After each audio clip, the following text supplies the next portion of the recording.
رمضان کے بعد شوال جیسی آیا، اب کچھ حالات ایسے ہوئے کہ یزید نے اپنے خلفاء کو، اپنے گورنروں کو، اپنے امراء کو ہر جگہ پھیلا رکھا تھا، لیکن کوفہ ایک شہر ایسا تھا۔ کوفہ کی تھوڑی سی تاریخ میں آپ کو بتا دوں۔ کوفہ یہ 16 ہجری میں حضرت عمر فاروق رضی اللہ تعالیٰ عنہ کی خلافت کے زمانے میں بسایا گیا تھا۔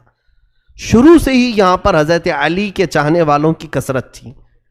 مولا علی شیر خدا رضی اللہ تعالیٰ عنہ سے محبت کرنے والے بہت زیادہ تھے، اسی لیے حضرت علی نے بھی خلافت کو مدینے سے اٹھا کر کے کوفہ پہنچایا، اور حضرت علی کے زمانے میں دارالخلافہ، خلافت ہاؤس کوفہ میں ہی رہا۔ آپ کے انتقال کے بعد امام حسن رضی اللہ تعالیٰ عنہ بھی کافی دن کوفہ میں رہے، اور پھر آپ کو کوفہ والوں نے ہی زہر دے کر کے قتل کیا۔ حسن مجتبی رضی اللہ تعالیٰ عنہ کو، امام حسین کے بڑے بھائی، زہر دے کر کے ان کا قتل کیا گیا۔ امام حسن رضی اللہ تعالیٰ عنہ کے ساتھ بھی اور حضرت علی کے ساتھ بھی غلط ہوا تھا کوفہ میں، لیکن وہاں کے لوگ اب بھی اسی بات کے قائل تھے کہ ہم اہل بیت کے ساتھ ہیں، رسول اللہ کے گھر والوں کے ساتھ ہیں۔ جب کوفہ والوں کو یہ معلوم ہوا کہ یزید خلیفہ بن چکا ہے، امیر معاویہ کا انتقال ہوا، تو وہ لوگ امیر معاویہ کو بھی پسند نہیں کرتے تھے۔ اب یزید بیٹھ گیا تو اور دشمنی میں جلنے لگے، کہا کہ ہم امیہ خاندان کو ہی نہیں پسند کرتے، خلافت کے حقدار تو علی کے گھر والے ہیں، حسین ابن علی کو چاہیے کہ وہ خلافت کا اعلان کرے، اپنے خلیفہ ہونے کا اعلان کرے۔ تو کوفہ والوں میں آپس میں یہ میٹنگیں ہونے لگی، ہم تو یزید کو خلیفہ نہیں مانیں گے۔ تو ان لوگوں کا کہنا اپنی جگہ پر صحیح تھا، یزید کو کیسے خلیفہ بانے۔ اس وقت نعمان بن بشیر وہاں کے گورنر تھے، صحابی رسول ہیں۔ نعمان بن بشیر یزید کے گورنر بن کر کے تھے، تو کوفہ والوں کا ایسا سلوک تھا کہ نعمان بن بشیر کے پیچھے بھی نماز نہیں پڑھتے تھے کہ یزید کا گورنر ہے، نہ عید پڑھنے کے لیے جاتے تھے۔ جب یہ حالات ایسے ہوئے اور کوفہ والوں کو یہ معلوم ہوا کہ امام حسین نے بھی یزید کی بیعت سے انکار کر دیا ہے اور مدینہ چھوڑ کر مکہ آ چکے ہیں، تو پھر کوفہ والوں کو ایک اور سہارا ملنا، یعنی ایک امید جاگ گئی، ان کو ایسا لگا ایک سہارا مل جائے، اور یہ سوچا کیوں نہ ہم امام حسین کو یہاں بلا لیں، کیونکہ ہم بھی یہ چاہتے ہیں کہ یزید خلیفہ نہ ہو۔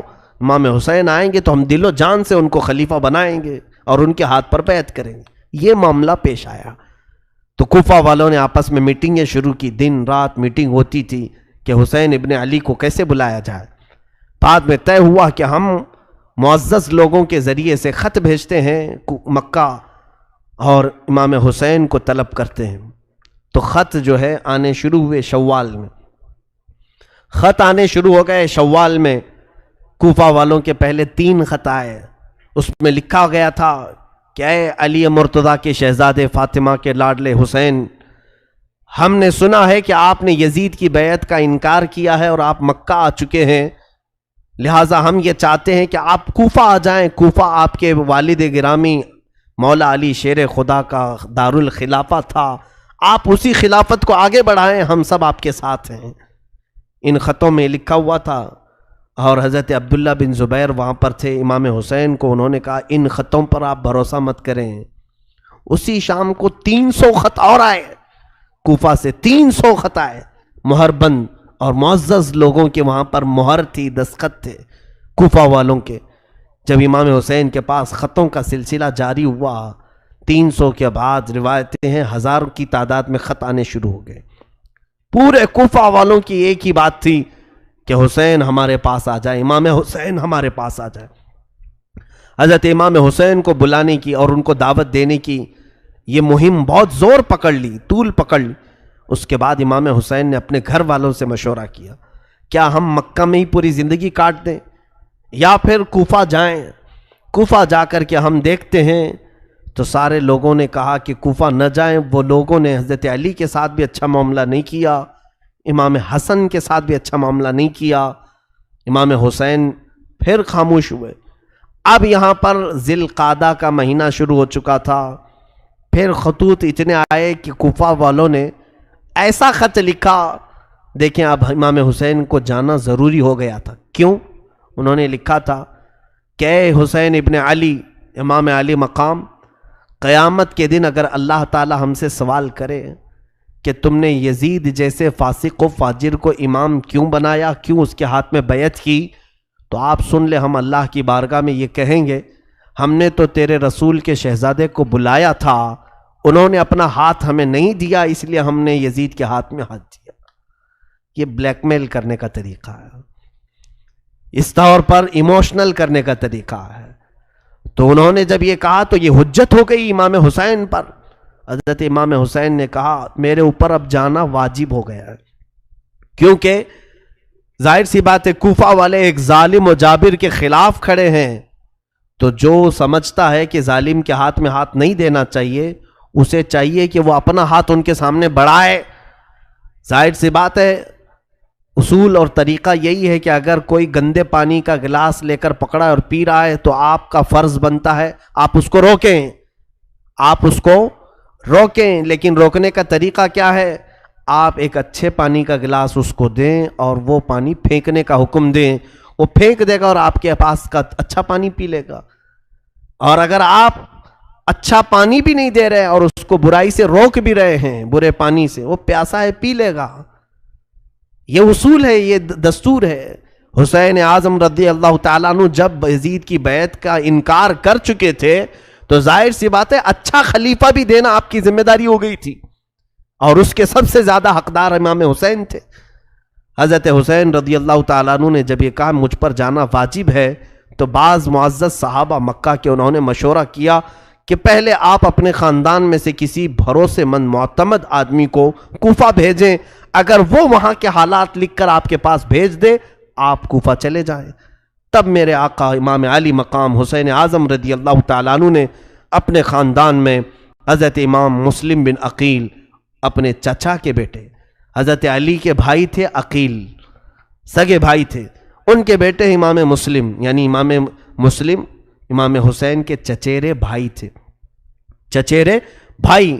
امام مسلم کو بلایا، کہا کہ میرے بھائی میں چاہتا ہوں کہ آپ کوفہ جائیں اور وہاں کے حالات دیکھ کر کے مجھے لکھ بھیجو، جیسے حالات ہوں گے میں سفر کروں گا۔ امام مسلم بن عقیل نے کہا ٹھیک ہے حضور، آپ کا حکم جیسا ہوگا میں چلتا ہوں۔ دوسرے دن وہ رخت سفر باندھ رہے تھے، ان کے دو ننھے سے شہزادے ساتھ میں تھے۔ تاریخ کی سچائیاں آج بھی خون کے آنسو رلا دیتی ہیں۔ محمد اور ابراہیم دو ننھے شہزادے باپ سے بہت زیادہ لگاؤ رکھتے تھے۔ امام مسلم ان کے دو بیٹے محمد اور ابراہیم، جن کی عمروں میں اختلاف ہے، بعض نے لکھا ہے 8 اور 9 سال کی عمر کے تھے، وہ باپ کو چھوڑ کر رہتے نہیں تھے۔ تو امام مسلم نے کہا امام علی مقام سے کہ یہ ماں کو میرے بغیر ستائیں گے، پریشان کریں گے، سفر میں انہیں اپنے ساتھ لیتا ہوں۔ اجازت دی گئی، دونوں شہزادوں کو لے کر نکل پڑے۔ امام مسلم بن عقیل سفر کر کے جب کوفہ کی طرف آئے، کوفہ جیسے ہی آپ داخل ہوئے، کوفہ والے آپ کے استقبال کے لیے پورے راستے سجا چکے تھے، نعروں کی گونج میں آپ کو لایا گیا، جگہ جگہ آپ کے استقبال، ہر گھر میں دعوت، اور ہر گھر والا آپ کے لیے پلکیں بچھائے کھڑا تھا۔ امام مسلم بن عقیل جب کوفہ میں داخل ہوئے، لوگوں کی اور یہ جوش عقیدت، یہ محبت دیکھا آپ نے، اور اس کے بعد سارے لوگوں کو بلا کر کے کہا میں حسین ابن علی کا وکیل بن کر کے آیا ہوں، لہٰذا تم امام حسین کی بیعت چاہتے ہو، میرے ہاتھ پر بیعت کر لو، میں حسین ابن علی کی بیعت تم سے لینے آیا ہوں، وکیل بن کر ان کی بیعت لینے آیا ہوں۔ تو اس وقت کوفی لوگوں میں سے 12,000 لوگوں نے آپ کے ہاتھ پر بیعت کی، 12,000 لوگ بیعت کیے۔ یہ محبان اہل بیت کہلائے۔ حضور صلی اللہ علیہ وسلم کے گھر والوں سے محبت کا انہوں نے ایک عملی نمونہ پیش کیا۔ حضرت امام مسلم بن عقیل نے دیکھا حالات بہت اچھے ہیں، حتیٰ کہ وہاں کے گورنر جو نعمان بن بشیر تھے، انہوں نے بھی حضرت امام مسلم بن عقیل کے ساتھ کوئی غلط معاملہ نہیں کیا، کوئی برا برتاؤ نہیں کیا، کیونکہ وہ صحابی رسول تھے۔ اگرچہ یزید نے ان کو گورنر بنایا تھا، لیکن انہیں معلوم تھا کہ رسول اللہ کے گھر والے ہیں۔ انہوں نے حضرت امام مسلم بن عقیل کو بلا کر کے کہا اے امام مسلم بن عقیل، یزید کو اگر یہ حالات کی خبر ہوگی تو وہ سختی کرے گا، وہ اپنی فوج کے ذریعے سے ظلم کر سکتا ہے، لہٰذا آپ مصلحت کا کوئی راستہ دیکھیں۔ تو اس دربار میں ایک شخص بیٹھا تھا جو یزید کا ہم نوا تھا، یزید کا خبری تھا، جاسوس تھا۔ اس نے نعمان بن بشیر کے خلاف یزید کو خط لکھا، کہا تمہارا گورنر نااہل ہے، یہاں حسین کی طرف سے وکیل بن کر کے مسلم بن عقیل آئے ہیں، پورے کوفہ کا ماحول تمہارے خلاف گرم ہو چکا ہے، سارے لوگوں نے حسین کی بیعت کر لی۔ یہ خط یزید کے ہاں پہنچا۔ ادھر امام مسلم بن عقیل نے حالات دیکھے، بہت اچھے تھے، گھر گھر میں اہل بیعت کے چرچے تھے۔ امام مسلم بن عقیل نے اسی دن خط لکھا مکہ اور روانہ کر دیا۔ خط لکھ کر کے ایک قاصد کو بھیجا، اے حسین ابن علی شہزادہ رسول، آپ تشریف لائیں، کوفہ کی سرزمین بالکل سازگار ہے، ماحول بہت اچھا ہے، آپ کے چاہنے والوں کی تعداد بہت زیادہ ہے، یہاں ہر گھر میں آپ کا عاشق ہے، آپ کا انتظار کر رہے ہیں۔ یہ خط لکھا اور مکہ کو روانہ کر دیا۔ دوسرے ہی دن ادھر یزید نے اپنی میٹنگ بلائی اور کہا کوفہ کا ماحول ہمارے خلاف ہو چکا ہے، کوفہ میں حسین کی بیعت چل رہی ہے، کوفہ میں مسلم بن عقیل آ کر کے حسین کا وکیل بن کر کے بیعت لے رہا ہے۔ اس خبر کے بعد اس نے پوچھا کہ کیا کرنا چاہیے۔ وہاں بیٹھے ہوئے لوگوں نے مشورہ دے کر کے کہا وہاں کے گورنر نعمان بن بشیر کو ہٹاؤ اور کسی سخت قسم کے گورنر کو نافذ کرو۔ تو لوگوں نے مشورتاً کئی نام پیش کیے، اس میں ایک نام آیا عبید اللہ بن زیاد کا، جس کو ابن زیاد کہہ رہے ہیں، یہ بصرہ کا گورنر تھا۔ اس کے متعلق لوگوں کا خیال یہ تھا کہ اتنا سخت دل تھا، یہ کسی کی رعایت نہیں کرتا تھا، اور ایک طوائف کا بیٹا تھا۔ یہ اور بات ہے کہ اسلام لایا، بعد میں اسلام میں آیا، لیکن دل کی سختی ویسی تھی۔ ایک بات یاد رکھے، میں نے کافی دن قبل یہ بات عرض کی تھی، حلالی اور حرامی ہونے کا ثبوت اسی سے ملتا ہے، جو بزرگوں کے متعلق ادب کا لہجہ رکھتا ہے اس کے حلال ہونے کا ثبوت ہے، اور جو بزرگوں کے خلاف بکتا ہے یا بے ادبی کا اظہار کرتا ہے اس کے نطفے میں شک ہوتا ہے، وہ صحیح طریقے سے دنیا میں نہیں آیا ہے۔ بہرحال عبید اللہ بن زیاد سخت قسم کا گورنر تھا۔ یزید نے اسے پیغام بھیجا کہ تو بصرہ چھوڑ اور کوفہ کی گورنری لے، نعمان بن بشیر کو معزول کر اور تو وہاں کی گورنری کو سنبھال، اور مسلم بن عقیل کے ہاتھ میں جتنوں نے بیعت کیا اس ماحول کو پورا بدل ڈال، میری بیعت لے لے سب کے ساتھ۔ تو یہ عبید اللہ بن زیاد کو حالات معلوم ہو گئے کوفہ کے، یہ اپنے ساتھ 20-25 لوگوں کو لے کر بصرہ سے نکل کر کوفہ آیا۔ مغرب اور عشاء کا وقت تھا، بیچ کے رات کے وقت مدینے سے آنے والا جو راستہ تھا، مکہ سے آنے والا جو راستہ تھا، اس راستے سے یہ کوفہ میں داخل ہوا۔ لوگوں کو ایسا لگا کہ امام حسین آ گئے ہیں، امام حسین آنے والے تھے کیونکہ خط بھی جا چکا تھا، امام مسلم بن عقیل نے بلا بھی لیا تھا امام حسین کو، تو لوگوں کو لگا کہ امام حسین آ گئے، اور یہ حجازی لباس بھی پہن کر کے عبید اللہ بن زیاد مکار، دھوکہ دینے کے لیے، اس لیے کہ اگر یہ کھلے عام آتا تو اس کو پکڑ کے مارتے، لوگ داخل ہونے نہیں دیتے کوفہ میں، پورے کوفہ والے اس وقت امام حسین کی محبت میں تھے۔ تو یہ اس طرح جھوٹ کے راستے سے داخل ہوا اور سیدھے گورنر ہاؤس میں داخل ہوا۔ اندر جا کر کے لوگوں کی بھیڑ تھی، یہ چہرے پر نقاب ڈالے ہوئے چلا جا رہا تھا، اونٹ پر بیٹھا تھا، لوگ نعرے لگا رہے تھے امام حسین ابن علی کے، لیکن یہ مردود کسی کو جواب نہیں دیتا تھا۔ بھیڑ بہت اکٹھا ہو گئی، گورنر ہاؤس میں اندر داخل ہو کر چھت پر کھڑا ہوا اور اس نے اعلان کیا، اے لوگوں، میں حسین نہیں ہوں، میں امیر عبید اللہ بن زیاد یزید کا گورنر بن کر کے آیا ہوں، اور تمہارا پرانا جو گورنر تھا نعمان بن بشیر، اسے معزول کیا جاتا ہے۔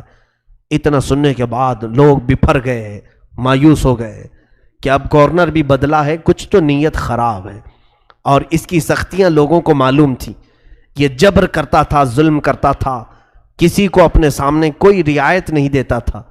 تو عبید اللہ بن زیاد نے سب سے پہلے کیا کیا، اس نے دیکھا کہ کوفہ میں جو کسی خاندان کا سردار تھا، قبیلے کا بڑا آدمی تھا، دوسرے دن سب کو بلایا اور بلا کر کے ایک بہت زوردار تقریر کیا، خبردار جتنے لوگوں نے مسلم بن عقیل کے ہاتھ میں بیعت کی سب توڑ دو، میں یزید کی طرف سے گورنر بن کر کے آیا ہوں، اور اگر تم نے ایسا نہیں کیا تو تمہارے ساتھ میری تلوار کا مقابلہ ہوگا۔ سبوں نے جواب دیا کہ اے ابن زیاد، اگر تو نے تلوار اٹھانے کی غلطی کی تو پھر ہماری تلواریں بھی تیرا مقابلہ کریں گی۔ اس کے ساتھ بہت بحث ہوئی، اس نے اتنے جتنے لوگ وہاں آئے تھے ان کو اپنے فوجیوں کے ذریعے سے گرفتار کر لیا اور گورنر ہاؤس میں بند کر دیا۔ حضرت مسلم بن عقیل رضی اللہ تعالیٰ عنہ، مختار بن عبید ان کے گھر میں قیام پذیر تھے، اور ان کے بعد پھر حضرت ہانی بن عروہ ایک صحابی تھے، ان کے گھر میں آپ قیام کر رہے تھے۔ ہانی بن عروہ ایک بڑی عمر کے معزز خاندان سے تعلق رکھنے والے بنی مزعج قبیلے کے شخص تھے، سردار تھے۔ ہانی بن عروہ نے کسی کو نہیں بتایا کہ امام مسلم بن عقیل وہاں ہیں۔ امام مسلم کے ساتھ اب حالات کیا ہوئے دیکھیے۔ دوسرے دن امام مسلم بن عقیل نے پورے کوفہ والوں کو آواز دی، کہا کہ اے کوفہ والوں چلو اور گورنر ہاؤس کا گھیراؤ کرتے ہیں۔ اس وقت آپ کی آواز پر 30,000 لوگ جمع ہوئے، اور عبید اللہ بن زیاد گورنر ہاؤس میں ہے، پورا گورنر ہاؤس گھیراؤ کیا۔ امام مسلم بن عقیل اگر صرف ایک اعلان کرتے تو اینٹ سے اینٹ بجا دیتے، اسی دن اس کا خاتمہ ہوتا، لیکن یہ اہل بیت کا گھرانہ ہے، خون پسند نہیں کرتے، اور خاص طور پر مسلمانوں میں کیسے پسند کریں۔ امام مسلم بن عقیل نے سوچا کہ بات چیت سے معاملہ حل کروں۔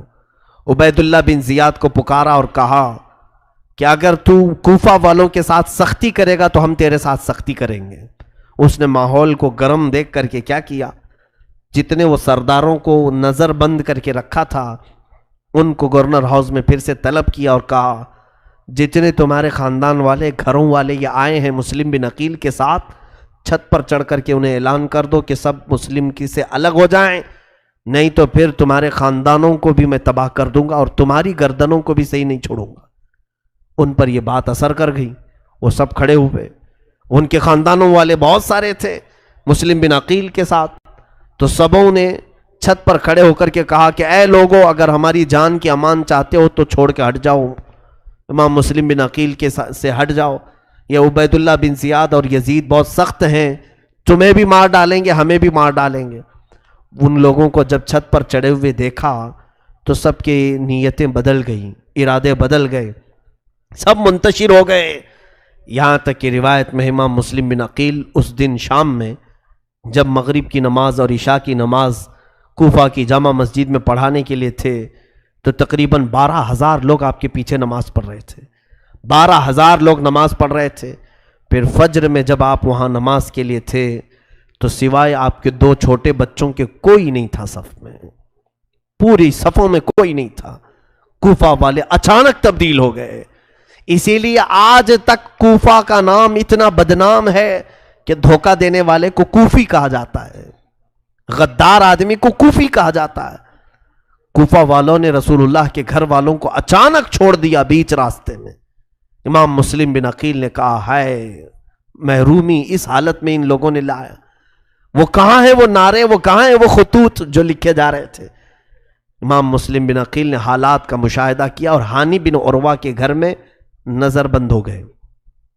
اب عبید اللہ بن زیاد نے تلاش جاری کروا دی کہ ڈھونڈ کر کے لاؤ کہ مسلم بن عقیل ہے کہاں، کسی کو نہیں مل رہے تھے۔